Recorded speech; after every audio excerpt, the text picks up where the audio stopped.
What would you do if your own brother murdered your parents, and the court said you helped him do it? That's not a plot from a twisted Hollywood thriller. It's the reality facing Tracy Reiner, the daughter of beloved filmmaker Rob Reiner, who once brought courtrooms to life on screen with a few good men, now finds herself not in the director's chair, but at the center of a real-life legal storm that has shaken the world. Before we continue, please hit the like button, subscribe to the channel, and turn on the notification bell for updates. And it all began with a Sunday scream in Brentwood. Let's back up. It was just another quiet, sun-drenched afternoon in one of Los Angeles's most exclusive enclaves. Palm trees swayed. Security gates hummed shut. Behind the walls of a $13.5 million estate, Rob Reiner, 78, and his wife Michelle Singer Reiner, 70, were supposed to be enjoying retirement. Perhaps sipping tea in the garden, maybe reviewing a draft of Rob's next memoir. But by sundown, both were dead, stabbed, slaughtered, and the only people known to be on the property at the time?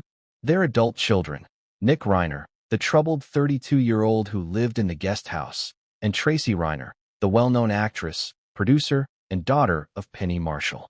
Oh, and Romy Reiner, just 27, who made the 911 call. You might know the Reiner name from Hollywood. But what happened next pushed this family from screen legends to primetime horror. Because Nick was arrested on the spot, hands shaking, blood on his sleeves, silent. And then, days later, Tracy was taken into custody too. Not as a witness, not as a grieving daughter, but as an alleged accomplice to the murder of her own parents. Think about that. A woman in her 50s who built her career in the shadow of two of Hollywood's most respected dynasties. Carl Reiner on one side, Penny Marshall on the other, now facing a possible life sentence. Or worse. But why? What on earth could drive two siblings to orchestrate the brutal death of their parents?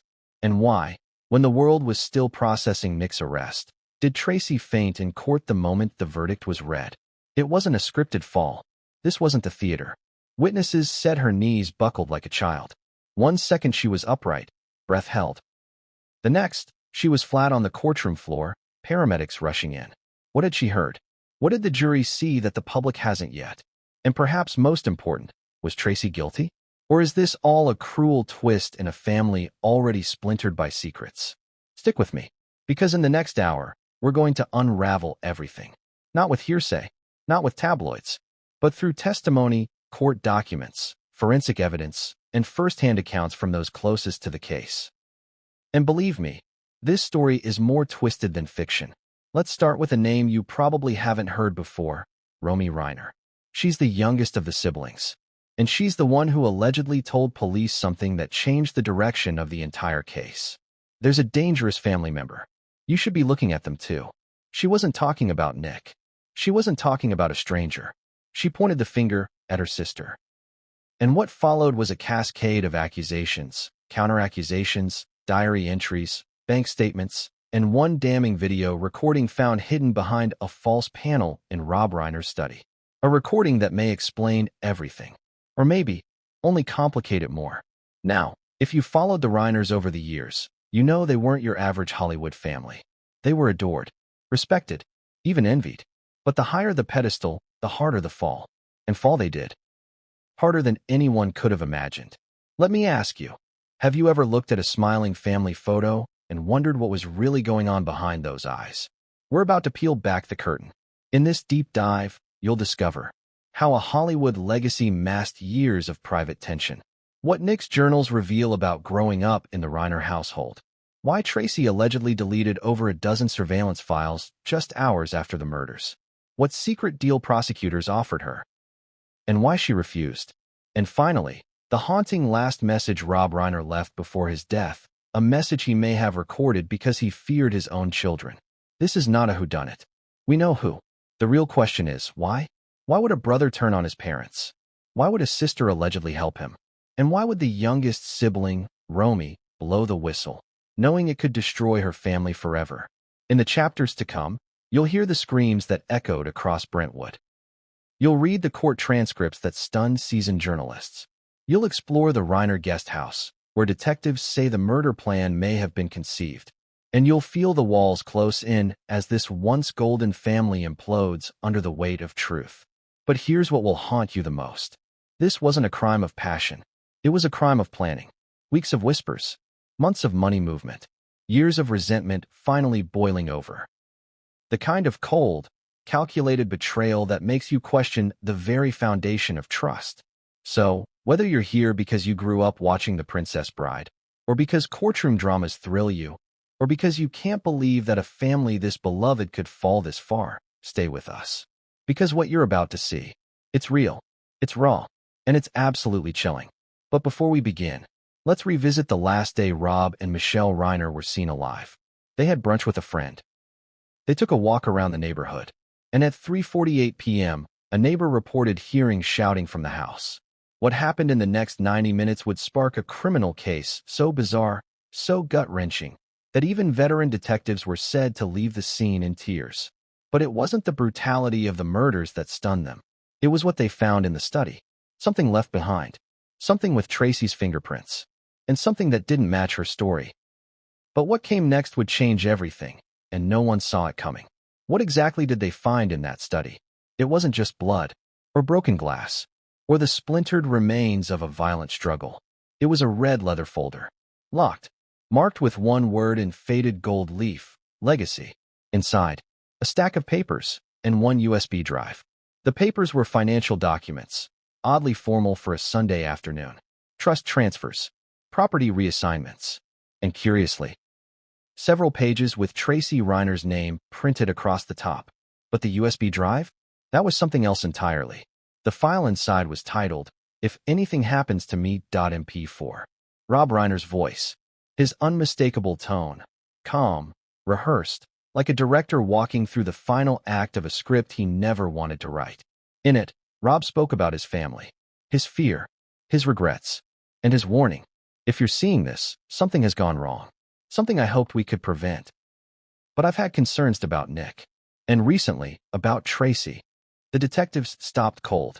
Why would a man like Rob Reiner, respected, grounded, protective, record something so ominous? And why would he mention both his children in the same breath as danger? Let's rewind. That Sunday began like any other in the Reiner household. Security cameras show Rob and Michelle leaving the house just after 9 a.m. They smiled at their neighbor, took their regular walk around the block, and returned just before 11. A DoorDash receipt shows a lunch delivery, pastrami sandwiches, matzo ball soup, and 2 green juices, arriving around 12:30 p.m. By 1 p.m., according to building staff, all the family members were on the property. Tracy had driven in early, reportedly for a meeting with Rob about his foundation's media strategy. Nick was in the guest house. Seen briefly outside in a hoodie and jeans, earbuds in, pacing. Romy arrived last, around 1:45 p.m., and parked by the garage. For Reiner's, one house. And by 4 p.m., 2 dead. Here's where things get murky. Neighbors reported hearing raised voices around 3:30. One even said it sounded like furniture was being overturned. But no one called the police. Not yet. It wasn't until 4:08 p.m. that 911 received a call. Not from Nick. Not from Tracy. But from Romy. Her voice on the call was shaky. Barely above a whisper. I think something happened to my parents. There's blood. A lot of it. Please come. By 4:13, LAPD units had arrived. The first officers to enter described the scene as eerily silent. No crying. No footsteps. Just the soft whir of central air conditioning and the faint beep of a security sensor. And then the bodies. Rob was found slumped in his study chair. Head tilted back. A single stab wound to the chest. No defensive wounds. Michelle was found in the kitchen, arms outstretched, as if trying to reach the phone. Multiple stab wounds. Blood smeared across the marble floor. No signs of forced entry. No signs of robbery. Just carnage. And oddly, no fingerprints. Not even theirs. Everything was wiped. Intentionally. Except one thing. A broken wine glass on the dining table, smeared with partial DNA that matched Nick. But it wasn't just DNA that gave investigators pause. It was what Nick did next. Because while Romy was calling 911 and shaking on the front porch, Nick emerged from the guest house. Shirtless, calm, holding a guitar. He reportedly asked one of the arriving officers, "What's going on?" Imagine that for a moment. Your parents lie murdered just a few yards away. and you're strumming a guitar like it's a Sunday jam session. The officers immediately detained him. Nick didn't resist, didn't protest, didn't even flinch when they read him his rights. But what chilled everyone was what he said, unprompted, as they escorted him to the cruiser. Check the study. That's where the secrets are. What did he mean? Was he confessing? Pointing them toward something else? Or was this the distraction? Let's talk about Tracy. At the time of Nick's arrest, she was nowhere to be seen. Officers later found her in the upstairs bedroom, locked inside, phone dead, eyes swollen from crying. She claimed she passed out after discovering the bodies. She said she never heard anything from her room. Yet, a preliminary sweep of her phone revealed something else entirely. A deleted text, recovered from the cloud, sent to Nick just hours before the murders. It read, "Are you sure this is the only way?" That one line sent chills down the backs of seasoned detectives. When questioned, Tracy dismissed it. She said it was about a family disagreement. Not violence, not a plot, but prosecutors saw red flags. And there were more. Security footage from the estate's camera system was missing a 47-minute window between 2:55 p.m. and 3:42 p.m., precisely when the crime was believed to have occurred. The system wasn't offline. It was manually disabled. Guess who had the passcode? Only Rob and Tracy. When confronted, Tracy claimed she hadn't touched the system. But her fingerprint, left on the touchscreen, told a different story. And then came Romy's statement. She told police she heard voices downstairs. Raised. Panicked. A male voice. A female voice. Followed by a loud thud. She stayed in her room, terrified. Until silence. When she finally came down, what she saw made her knees give out. Her father, pale and lifeless in the study. Her mother, face down on the floor. And a bloody knife on the kitchen counter. But it's what Romy saw in the hallway mirror that haunts her most. A reflection. Tracy, standing behind her, holding something in her hand. A flash drive. Was it the same one found in the red folder? No one knows for sure, but the implication was enough. The next day, Romy gave a sworn statement, and the DA's office began preparing charges, not just against Nick, but against Tracy. Still, questions remain. Could someone have framed her? Could Romy be wrong? Could this be a horrific misunderstanding, twisted by grief? And here's a detail that complicates everything. A second knife, found in the guest house, clean, wrapped in a towel, with traces of Rob's blood on the blade. But wiped of prints. Some experts suggest it was the real murder weapon. So how did it get to the guest house? Did Nick carry it back? Did Tracy? Or did someone else move it, after the fact? What if I told you this wasn't the first time the Reiners had a security breach? What if I told you someone else had keys to the estate? Someone who used to work there. Someone who had been fired just weeks before. And someone with a long history of vendettas against the family. But let's not jump ahead. Because as investigators began piecing together the timeline, something chilling emerged. Nick had recently been cut off financially. Rob, concerned about his son's drug use and erratic behavior, had changed the terms of his trust. He told friends he feared enabling Nick's lifestyle. Tracy reportedly disagreed. Some say she begged Rob to reconsider. Others claim she argued with Michelle, bitterly, about inheritance. But could money really push a child to murder? It's happened before. And in the Reiner case, the stakes weren't small. Tens of millions in assets, film rights, properties, a dynasty, all suddenly in jeopardy. Still, nothing prepared anyone for what came next. Because 3 days after the murders, while Tracy was being questioned for the second time, she received a text. It read, "Don't forget what we planned." Sent from an unlisted number, traced back to a burner phone, purchased in Studio City. The same day Nick had gone missing for 3 hours before the murders. Is that a coincidence? Or a clue? We're just scratching the surface. Because buried under the floorboards of the guest house, detectives would soon find something that changed the entire trajectory of the case. A black duffel bag. Inside, 3 burner phones, 2 flash drives, a bloodstained hoodie, and a handwritten note. Don't trust Tracy. But who wrote it? Nick? Romy? Or someone else entirely? One thing is clear. This wasn't a random act of violence. It was calculated, coordinated, and deeply personal. And as the evidence mounted, the courtroom drama was only beginning. Because the one person who might have tied it all together, the one who knew what no one else did, had disappeared. a close friend of Tracy's, someone she confided in days before the murders. Gone. No calls, no texts, no forwarding address. And what this person left behind would bring the courtroom to its knees. But that's coming up. Because what happens next will upend everything we think we know about that bloody Sunday in Brentwood. And no one, especially not Tracy, was ready for it. So how did a family that looked this perfect end up here? That's the question detectives kept asking themselves as they stepped back from the blood-stained floors of the Brentwood estate and began digging into the past. Because crimes like this don't erupt out of nowhere. They grow, quietly, over years, sometimes decades. And if you really want to understand what happened that Sunday afternoon, you have to understand the Reiners long before the sirens arrived. To the public, the Reiner name meant warmth, intelligence, humor, integrity. Rob Reiner wasn't just a director. He was Hollywood's moral compass. The man behind stories about justice, love, courage, and standing up for what's right. The son of Carl Reiner, comedy royalty. Married to Michelle Singer, a psychologist known for her advocacy and calm presence. Their home was a gathering place. Actors, writers, politicians. Dinner parties that stretched late into the night, filled with laughter and debate. From the outside, it looked like the safest family in America. But here's the thing no one likes to admit. The families that look the strongest often hide the deepest cracks. Tracy Reiner grew up surrounded by legends.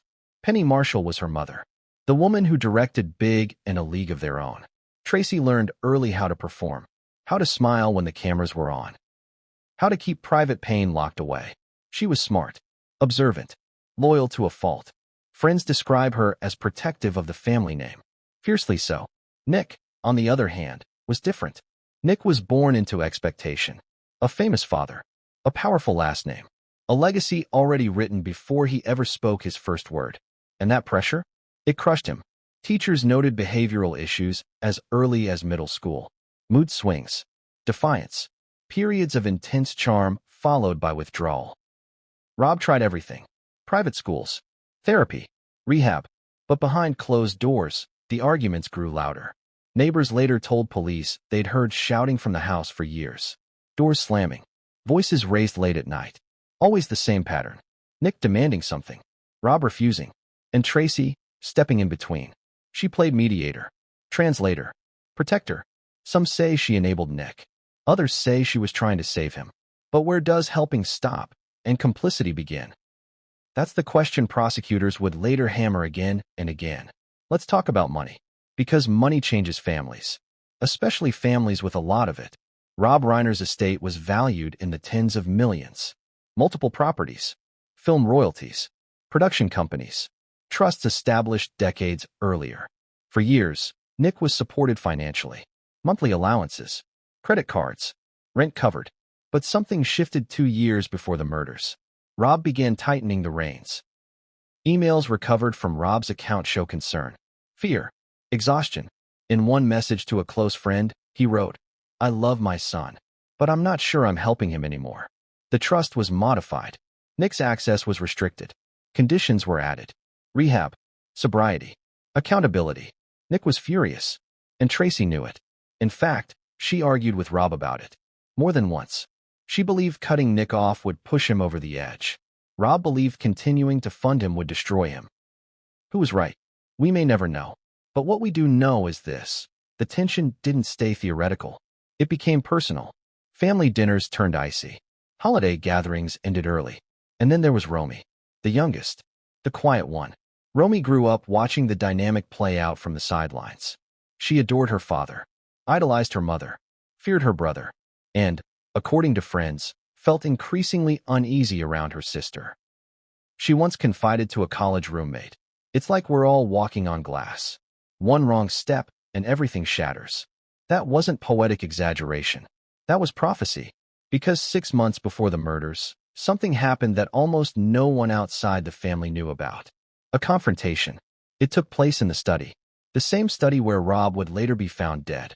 According to a witness who would eventually come forward, Nick showed up unannounced.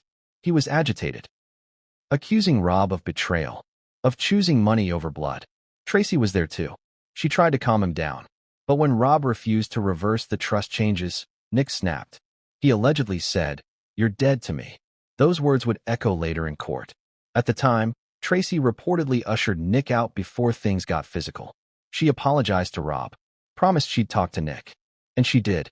Phone records showed dozens of calls between Tracy and Nick in the weeks leading up to the murders. Sometimes multiple times a day. Long calls. Late at night. What were they talking about? Tracy says she was trying to help him, trying to stabilize him. Prosecutors say she was coordinating. Here's where the contradictions start piling up. Tracy told police she rarely spoke to Nick. Phone logs say otherwise. Tracy said she had no knowledge of Nick's finances. Bank records show she transferred him money days before the murders. Tracy said she didn't know about the burner phones. A surveillance camera captured her purchasing one. Coincidence? Misunderstanding? Or a carefully constructed lie? And then there's the family image. Rob Reiner cared deeply about legacy, about how his family would be remembered. Multiple friends testified that he feared scandal more than anything. He always said, one friend recalled, "The work lives on, but your name is everything." Could that fear have driven him to confront his children more aggressively?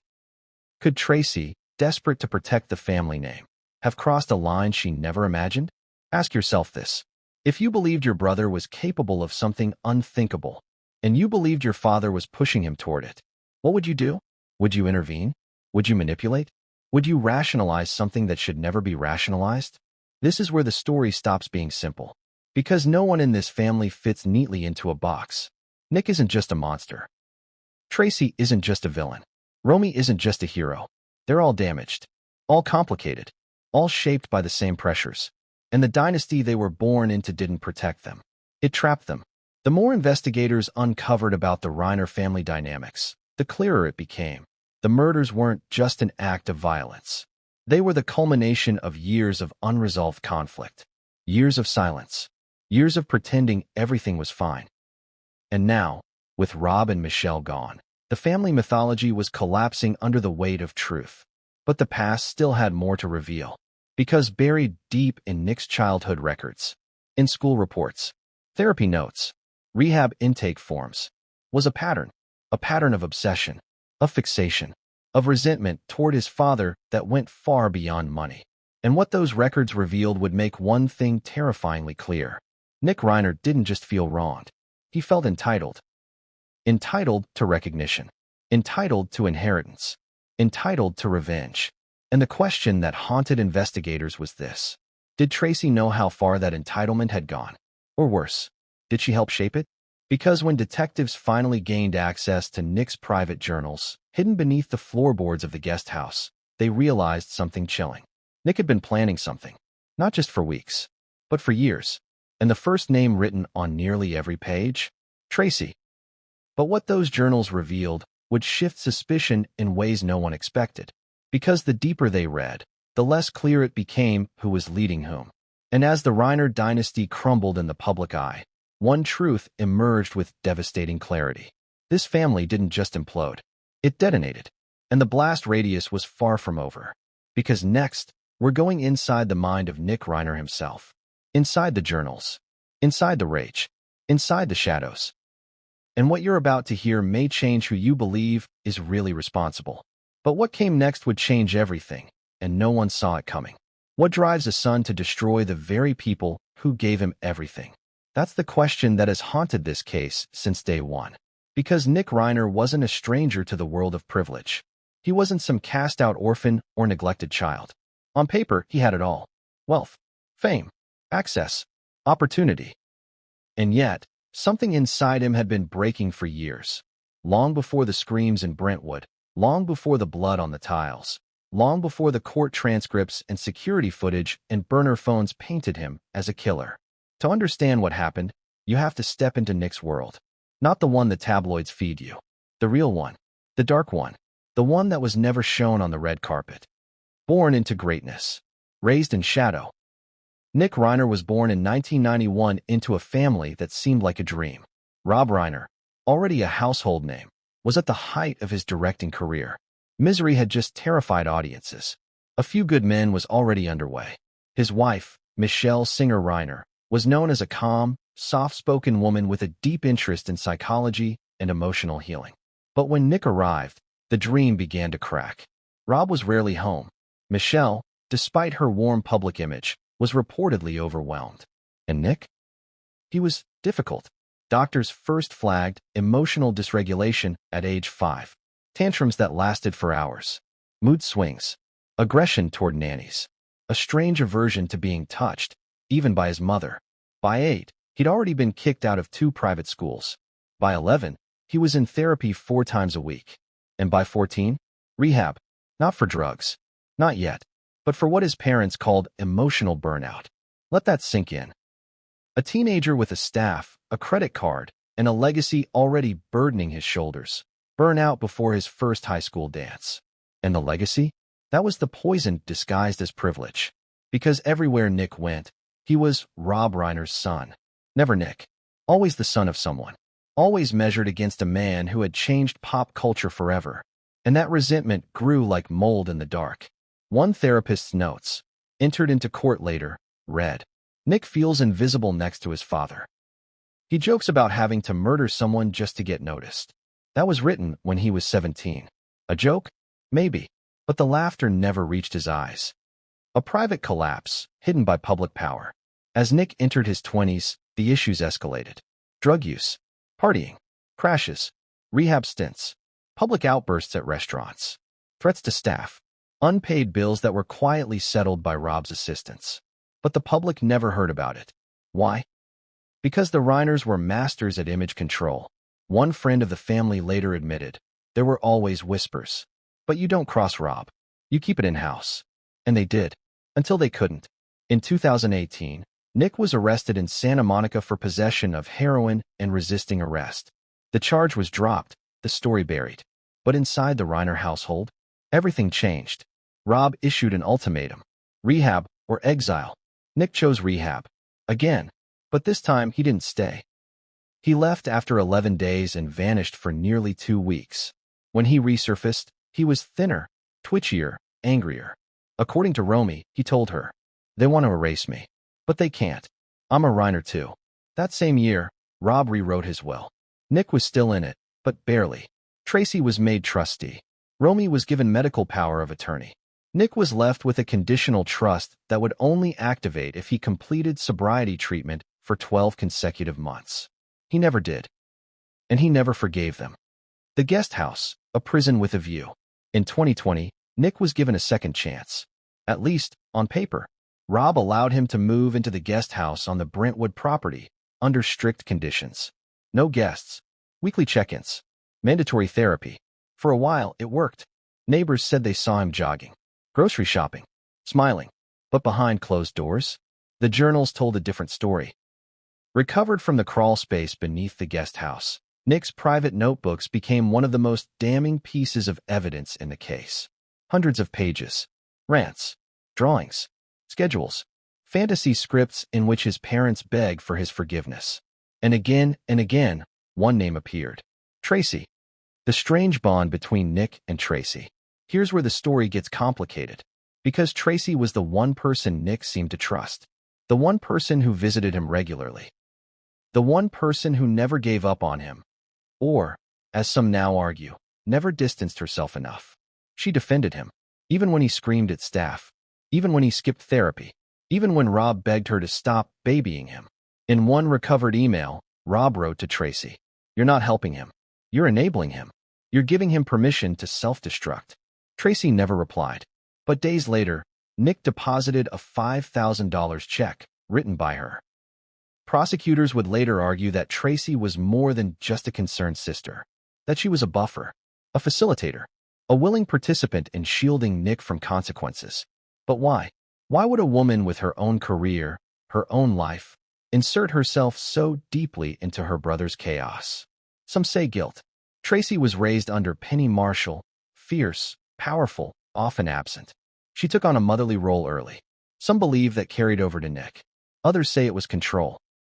That Tracy liked having someone who needed her, someone she could protect and manipulate. But Nick wasn't just a wounded bird. He was sharp, calculated, angry. And in those journals, he wrote things no sibling should ever read. Tracy knows what they did to me. She promised she'd help fix it. If this doesn't end, I'll make it end. I'm not going to disappear like some mistake they wish they never made. The plan or the delusion? On one page, dated 3 weeks before the murders, Nick wrote something chilling. The Sunday plan: 1. Lock the gates. 2. Cut the feed. 3. Get the deed. 4. Clean sweep. What does that mean? Was it metaphorical? Or a literal checklist? Because that's exactly what happened. The estate's gates were locked manually that day. The security feed was cut between 2:55 and 3:42 p.m.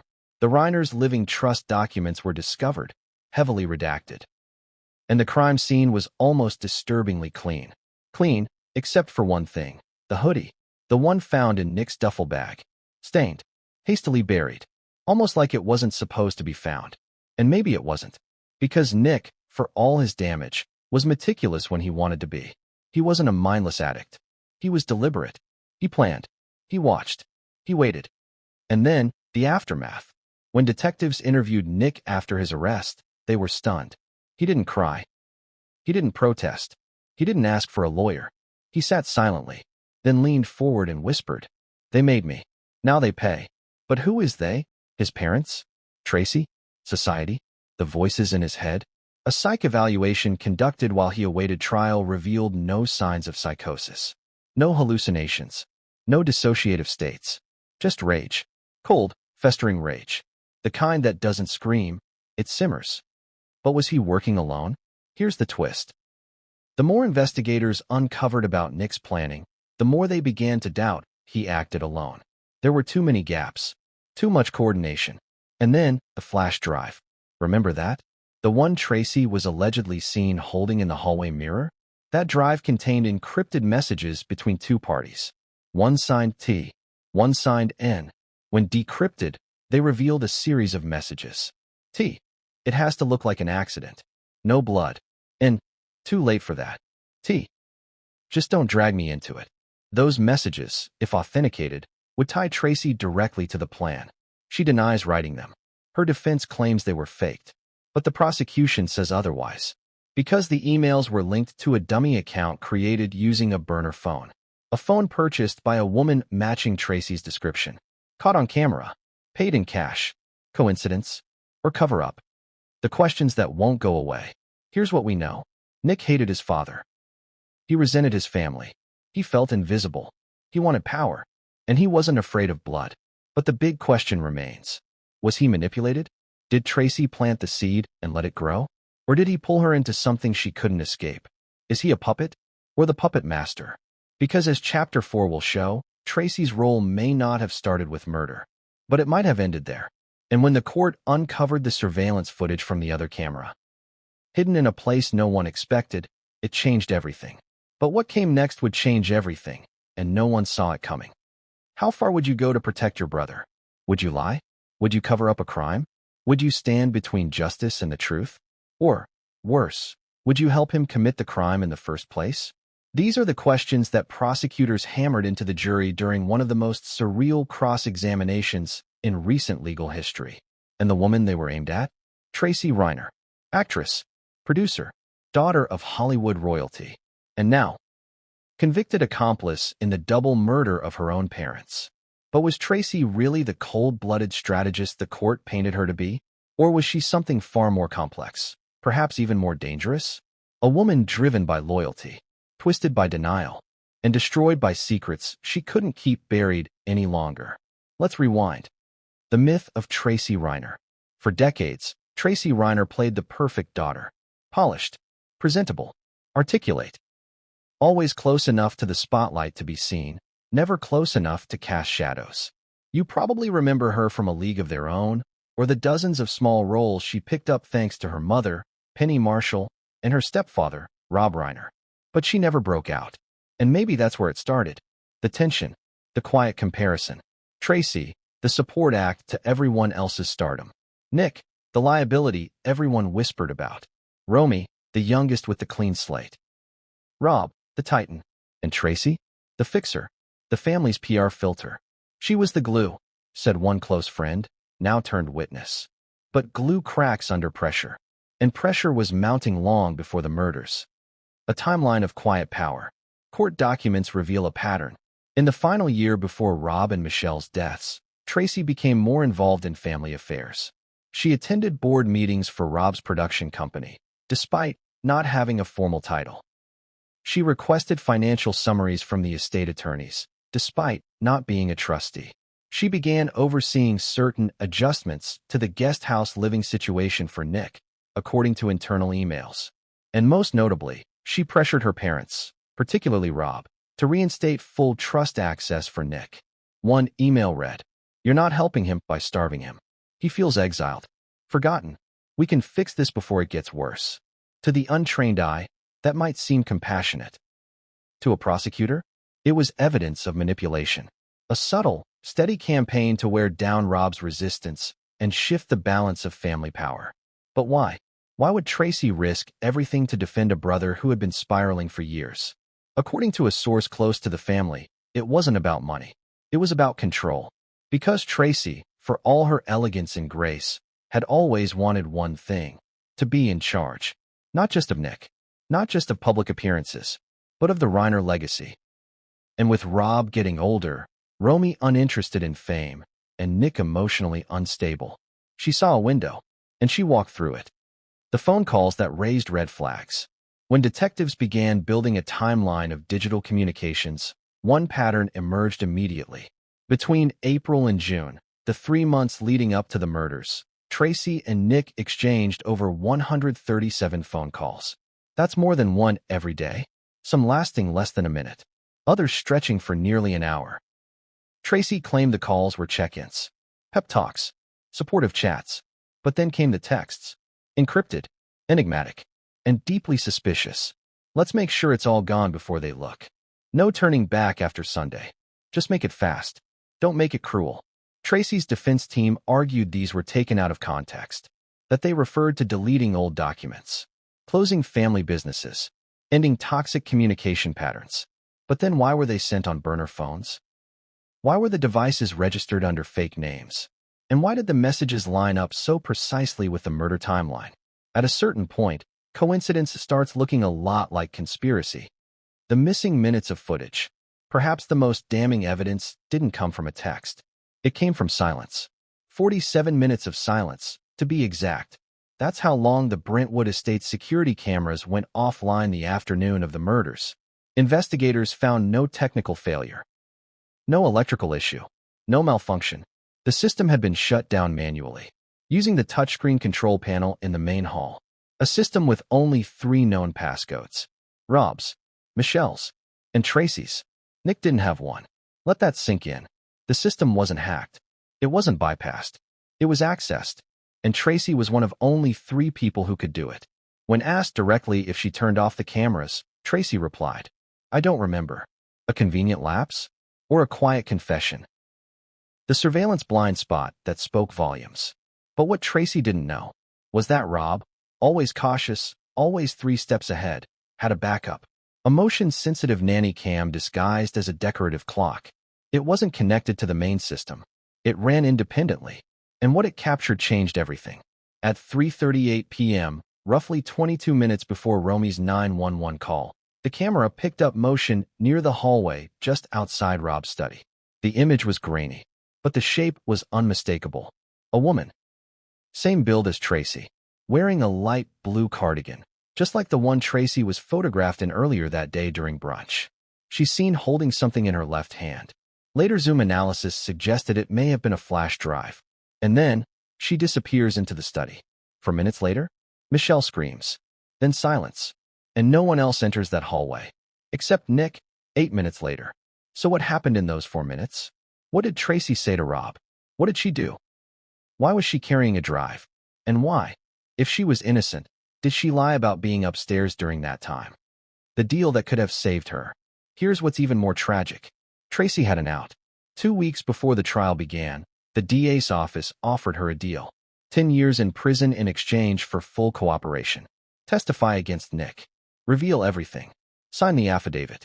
And go home, eventually. She refused. Why? Some say pride. Others say guilt. But according to one insider who sat in on a pretrial meeting, Tracy reportedly said, "I won't be the one to bury my brother, no matter what he did." Let that sink in. Not, "I didn't do it." Not, "I'm innocent." But, "I won't bury him." That's not a denial. That's a choice. A choice that would ultimately destroy her. The hidden folder that said too much. And then came the red folder. Remember that? The one labeled legacy. Inside were documents that seemed to confirm the unthinkable. Estate transfer forms, unsigned but prepared. Property deeds with Nick's name penciled in. Emails between Tracy and a private estate attorney, discussing potential guardianship over Romy should Rob and Michelle become incapacitated.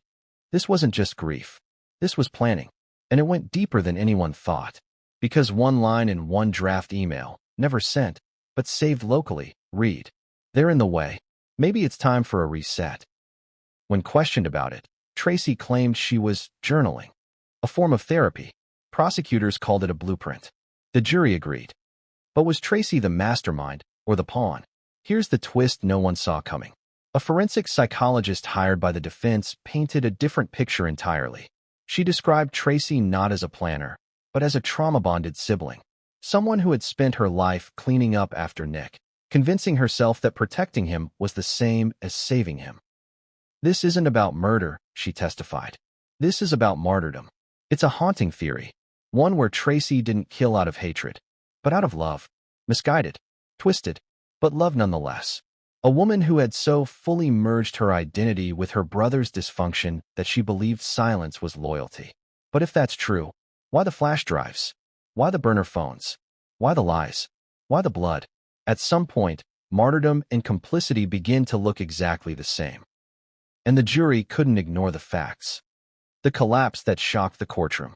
When the verdict was read, Tracy stood still at first, jaw clenched, eyes locked on the judge. Then, without warning, her knees buckled. A gasp rippled through the courtroom. She didn't cry. She didn't speak. She just crumpled. Paramedics were called. She was wheeled out, pale, unresponsive, and silent. And as the courtroom emptied, one question hung in the air like smoke. What had she expected? Because if she was innocent, the collapse meant devastation. But if she was guilty, it meant the performance was finally over.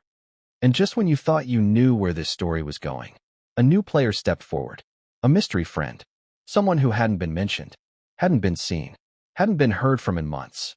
And what she had was a voicemail from Tracy, sent the night before the murders. But what came next would change everything, and no one saw it coming. What would you do if you found out your inheritance was being rewritten and you were being written out? What if the empire your family built, the homes, the companies, the name, was about to be handed to someone else? Would you accept it? Walk away? Or would you fight for what you believed was yours? This is the chapter where it all starts to make sense. Or, rather, starts to unravel. Because when investigators uncovered the newly updated Reiner family will, they didn't just find financial decisions. They found a motive, a trigger, and a betrayal that set a deadly plan into motion. Let's open it up. The original will, 2009. Rob Reiner had always believed in fairness. At least, that's what he told friends. His first will, filed in 2009, reflected that philosophy and even split. 1/3 to Tracy, 1/3 to Nick, 1/3 to Romy. It was simple, structured, and designed to avoid conflict. But what Rob didn't account for was change. By 2021, things had shifted dramatically. Nick's addictions, his outbursts, his failures to meet court-ordered rehab milestones. Romy's increasing role in her parents' care, particularly as Michelle began showing signs of early cognitive decline, and Tracy's growing influence in the estate's management.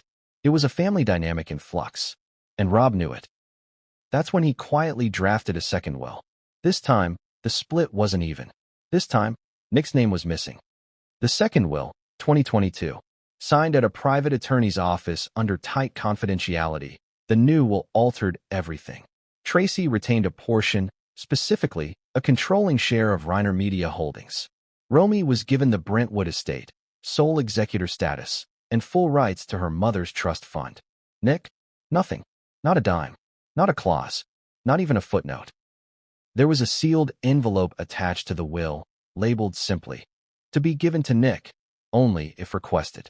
Its contents have never been made public, but based on its size and the expressions on the faces of those who did read it, we can make one assumption.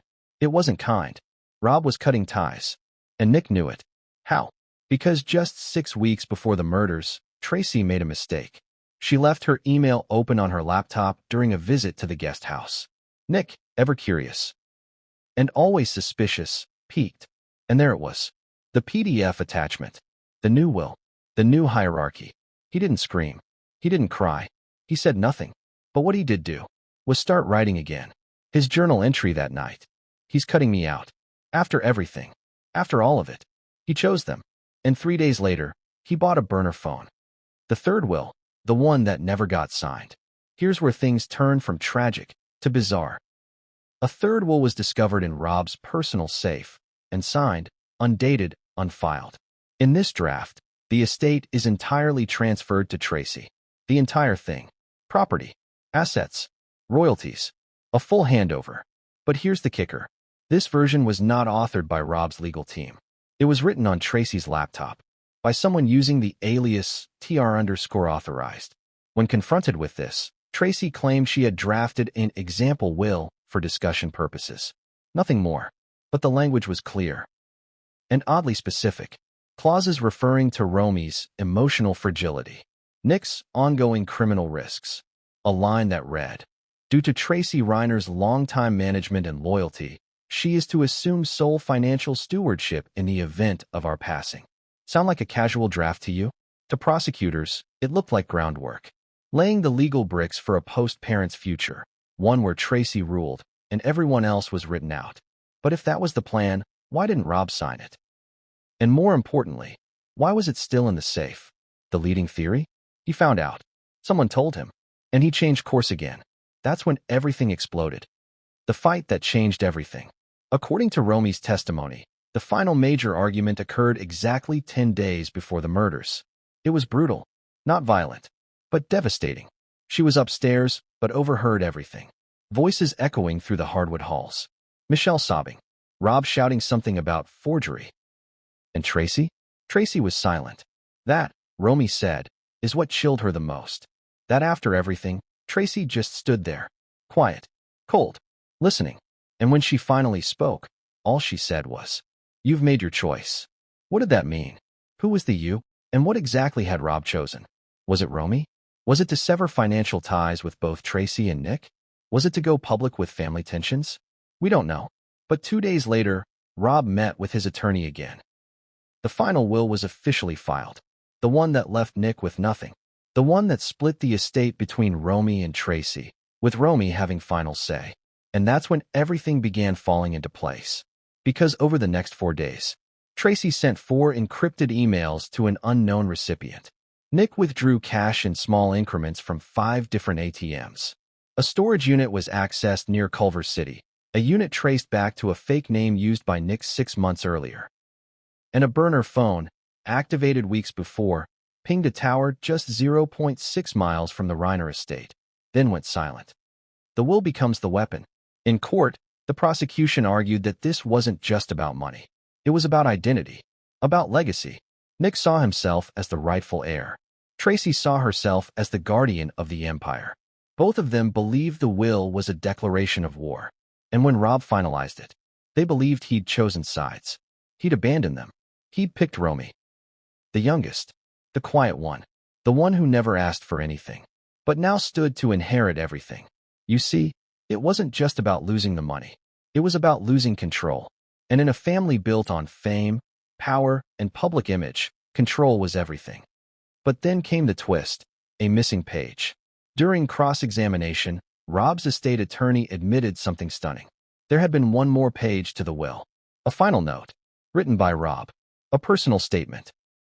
But when the will was recovered from the safe after the murders, that page was gone.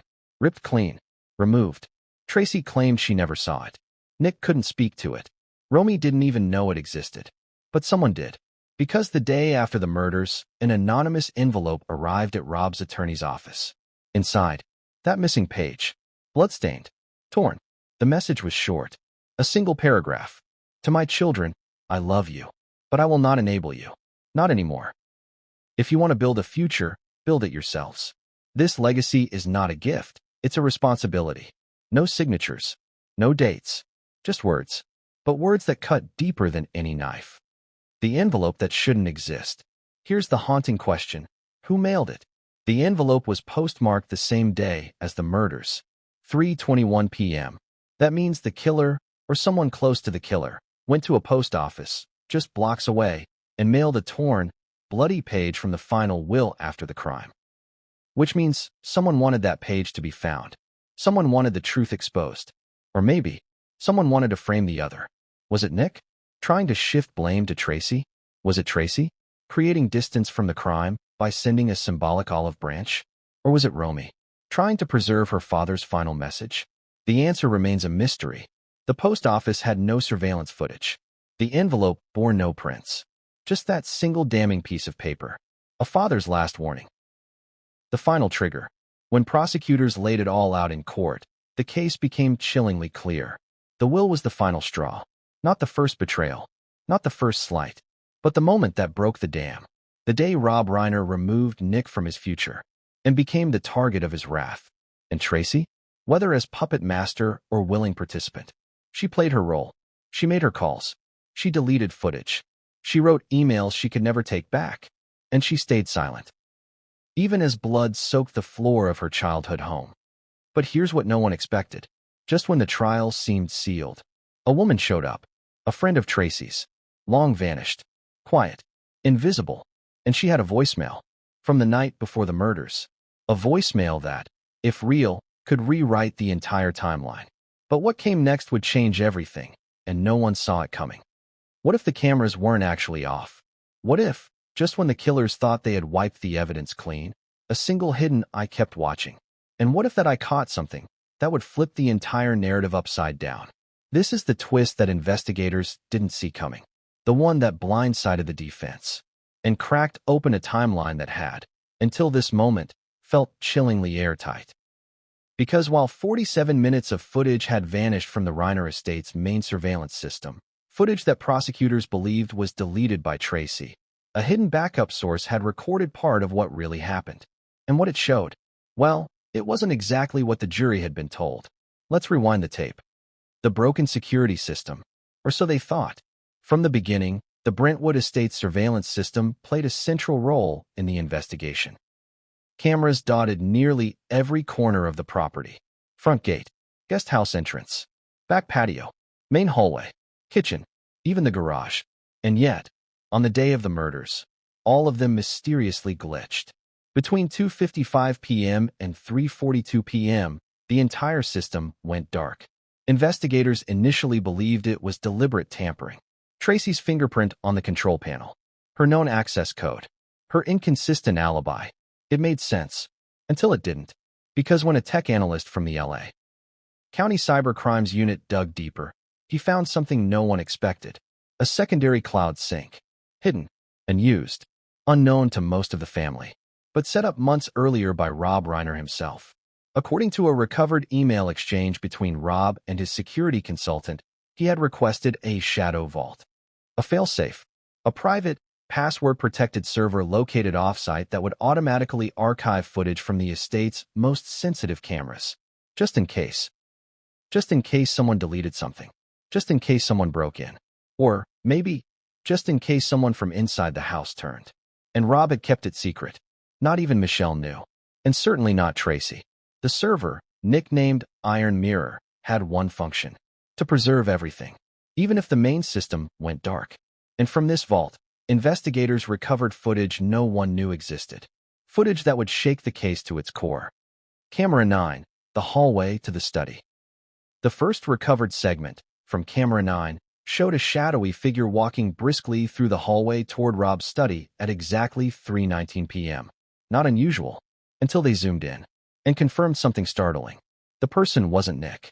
It was Romy, wearing a dark hoodie, face obscured, carrying what appeared to be a small bag or pouch, just 6 minutes before she placed the 911 call. But why would Romy lie about where she was? She had always claimed she was upstairs, unaware, until the moment she discovered her parents' bodies. But now, footage proved, she was in the very hallway where the murders occurred, minutes after Rob's estimated time of death. Why? And more importantly, what was she carrying? Camera 11, the guest house entry. Then came camera 11.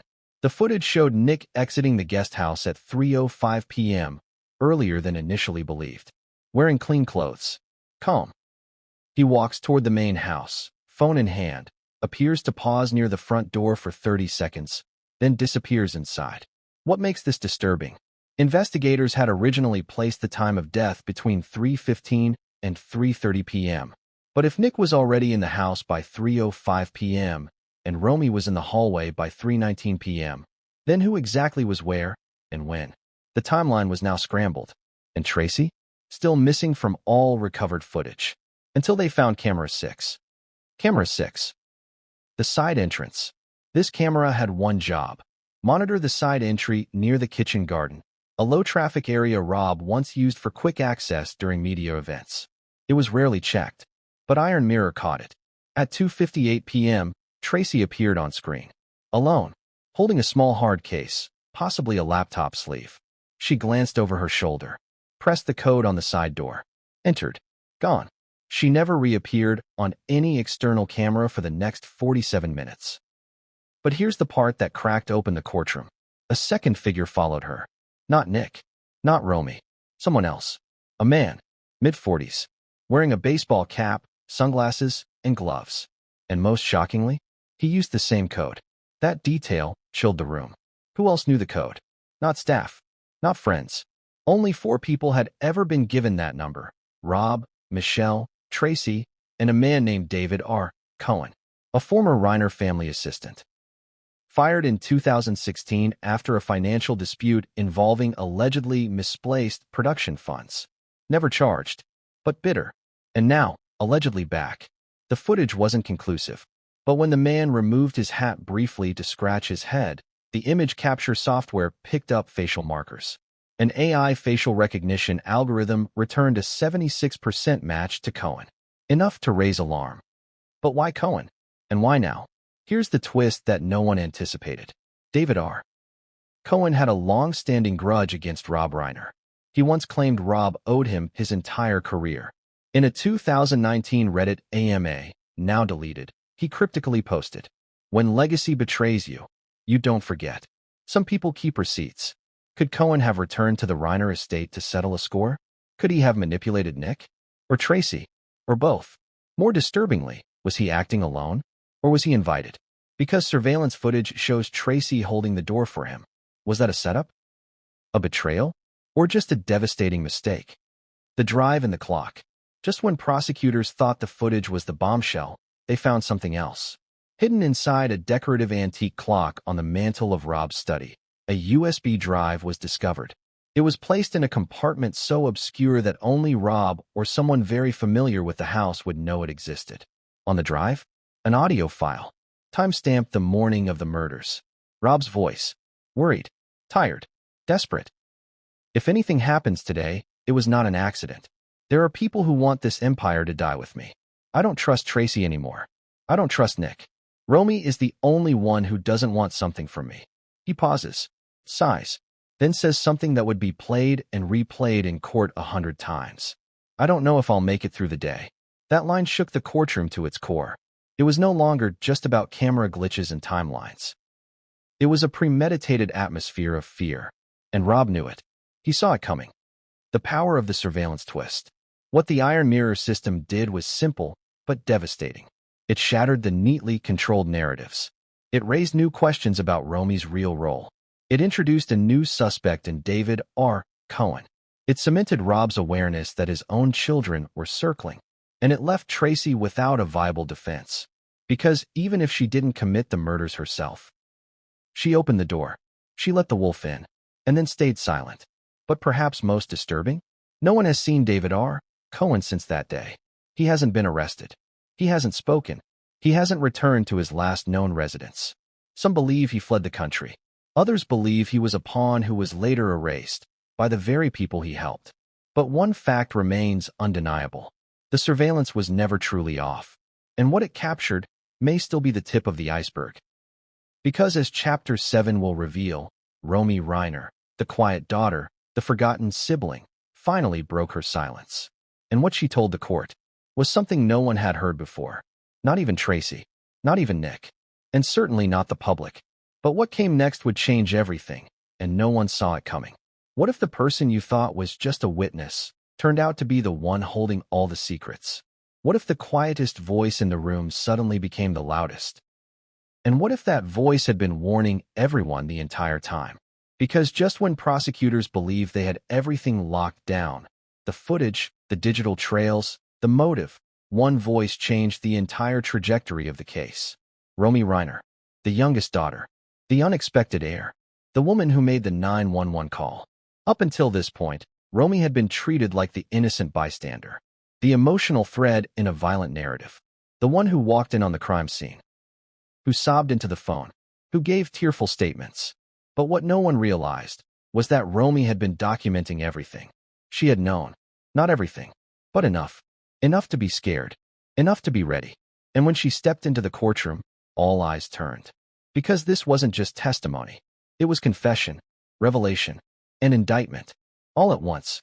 Let's go back. The prosecution's wild card. Tracy had remained almost entirely silent in the weeks following the murders. She issued no public statements. She didn't attend press conferences. She was shielded from media. Everyone assumed it was trauma, grief, shock. But inside that silence was something else. Fear and strategy. According to court records, Tracy had begun documenting the family's breakdown months before the murders. Private recordings, encrypted notes, a cloud folder titled, "If Anything Happens." She had her own shadow archive. And the moment she walked into that courtroom, she opened the vault. Testimony, day 1. The courtroom was packed. Journalists, friends, former co-stars of Rob and Tracy. Even old crew members from All in the Family and The Princess Bride. Everyone wanted to hear her speak. She took the stand, dressed in black, composed, cold almost, until the first question from the prosecution. Miss Reiner.